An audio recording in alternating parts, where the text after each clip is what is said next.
ശരിയാണല്ലോ, ഭൂമിക്കൊരറ്റുണ്ടാവോ? ഈ കാടിനൊരറ്റുണ്ടല്ലോ, ഈ മരത്തിനും അതിലെ ഇലകൾക്കും ഒക്കെ ഒരറ്റുണ്ടല്ലോ. അപ്പൊ ഭൂമിക്ക് ഒരറ്റുണ്ടാവില്ലേ?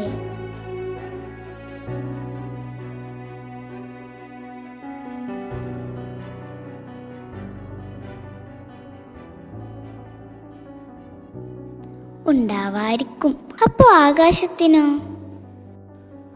അല്ല, ഇനി ഈ മേഘങ്ങളെങ്ങാനും ഭൂമിന്റെ അറ്റം തേടി നടക്കുകയാണോ? കറങ്ങി കറങ്ങി പിന്നെയും പോയ വഴി തന്നെ പോവാണ് പാവങ്ങൾ. എന്നാലും എന്നിട്ടും എന്താ ആരും ഇതുവരെ ഭൂമിന്റെ അറ്റം കണ്ടുപിടിക്കാത്ത? അപ്പോ ചിലപ്പോ ഭൂമിക്ക് അറ്റമില്ലെങ്കിലോ? അങ്ങനെ ഉണ്ടാവോ? അതിന് അറ്റമില്ലാത്ത എന്തെങ്കിലും ഉണ്ടോ?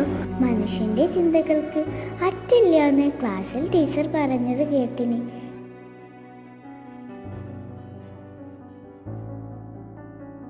ചിന്ത പോലെ അല്ലല്ലോ ഭൂമി.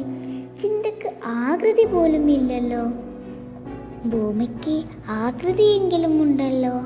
ആകൃതി ഉണ്ടെങ്കിൽ അതിന് അറ്റുണ്ടാവില്ലേ? ആരപ്പോ ഇതിന്റെ ഉത്തരം ഒന്ന് പറഞ്ഞു തരുക?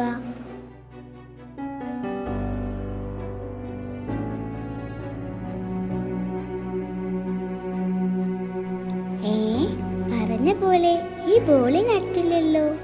ശരിയാണല്ലോ, ഓറഞ്ചിനും ക്രിക്കറ്റ് ബോളിനും ഒന്നും അറ്റുണ്ടാവില്ലല്ലോ. അപ്പോ ഉരുണ്ട സാധനങ്ങൾക്കൊന്നും അറ്റുണ്ടാവില്ലല്ലേ? ശരിയാ, അപ്പോ ഉരുണ്ടതായോണ്ടാവും ഭൂമിക്ക് അറ്റമില്ലാത്ത.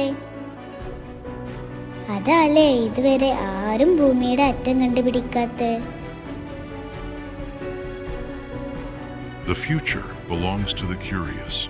To truly grow throughout your life, embrace the inquisitiveness of a child. Curious people are never bored. They turn life into an endless exploration of joy. So, live in curiosity of something. Never lose that childlike wonder from your life.